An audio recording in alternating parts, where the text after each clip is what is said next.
Hi, I'm Bart Larrow. This is the VLUG's Battlestar Galactica display. So we got 13 builders this year. We'll start with the ring ship. It's all the way from Belgium.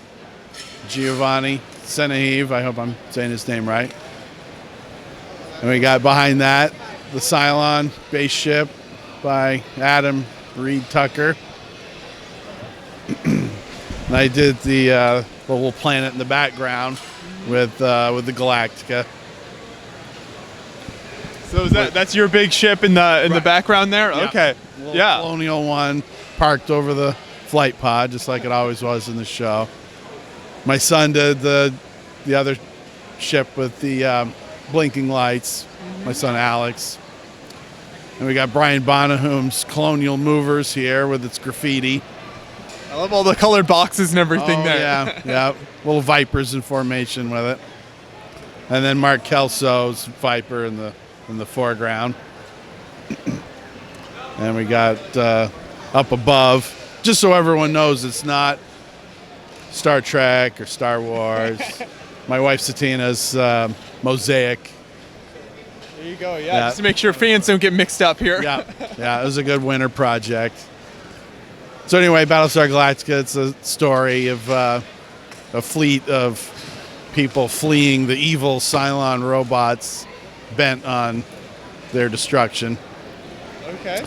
And, of course, ultimately they make it to Earth. So that's what this scene is about. Do you want to go this way? Sure, yeah. So we can go around. So there's actually like 4 sides with all different types of displays here. Yep. And so here we got Lee and Danette Jones mosaic of the 2 Cylon, obviously robot Centurions, and then the woman there is an artificial, a human-like robot.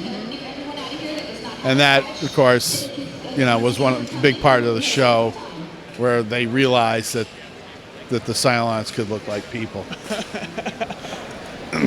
Not unlike some of the things that they're building now. It's a little scary. Try not to think about that too much. This is my son's mosaic of the seal of the 12 colonies.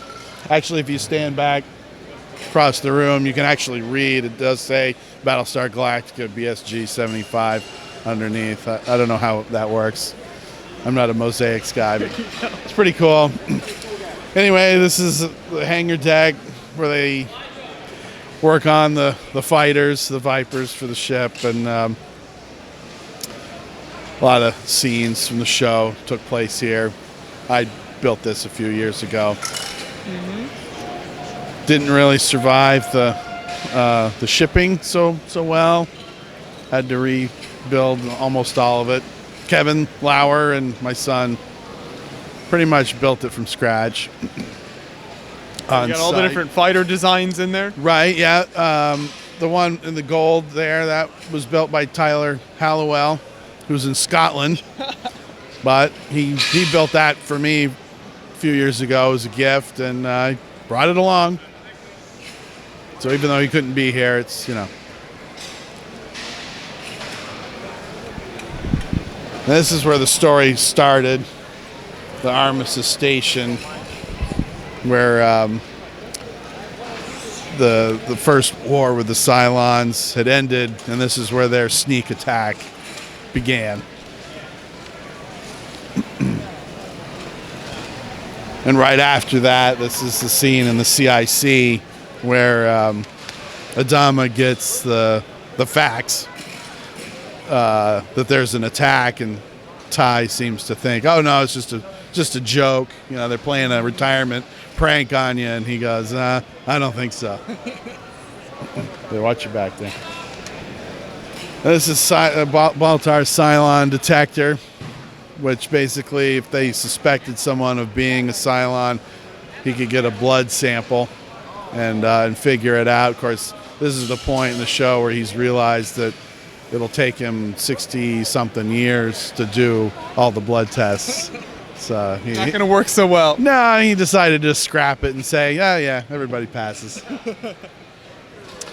This is Dennis Price's Cylon Resurrection tub. The thing about the Cylons is if they get killed, they can just download their personality into a new body. Kind of convenient, you know, and usually, well, it's a little disorienting for them. So usually, their friends hang out and keep them company while they're taking a bath. And here we have Roy Cook, the keynote speakers, builds here. Starbuck, of course, in the original show, Starbuck was played by Dirk Benedict, the guy, and in the new show, played by a woman, but they both smoke cigars. And here we have the Cylon number 8, Boomer, and her half human, half Cylon baby. That was a big part of the show. And then, of course, number 6 Cylon we saw in the Mosaic on the other side. Popular character, and you know, even if you didn't watch the show, you know who she is. Exactly. If you get a shot from the back, you'll see that they should still be. The spines are still lit up there. Another, you know, important part of the show we felt needed to be represented in Lego form. Yeah, and I think that's the full tour. That's great. So, do you know how many builders were involved in total? Yeah, 13. 13? Okay. Yep. 13. Yep. One for each, you know, colony. Just happened to be that. So yeah, these ships are very impressive. You want to talk a little bit more about your ship in particular and kind of the design process there? Yeah, actually, I started. I built more of a plate-based, kind of like the original Star Destroyer structure. But then I wanted to do something, you know, with the curved bricks. So I started with online, downloaded a picture, and I just did the math on the dimensions of it and figure out, you know, built the skeleton and just picked my way through it. It's basically you have the curved slopes set on side-studded bricks, panels, and a lot of mixel joints. So that's how a lot of those compound curves happen. Okay. So yeah. it weighs about 30 pounds. It's about 140 studs, so not that long of a ship, but it's solid. And because it had to ship from Vermont, so you got to be able to bring it out here. Yeah. Shipping wasn't kind, but because of the way it's built, you know, it's just sort of, it was just the skin that got damaged. That and the 50-pound fishing line to suspend it, which the night before, on Friday night, I still left it on the box. People were like, oh, is that box going to stay? No, but I think I'd sleep better knowing that it's sitting on the box and not spending the night suspended. So, yeah. Of course, Adam's ship with the, you've noticed that all those curved slopes are all silver, shiny silver. That nice kind of chrome effect going. Exactly. And of course, it's very light, so I didn't lose sleep over hanging that the night before.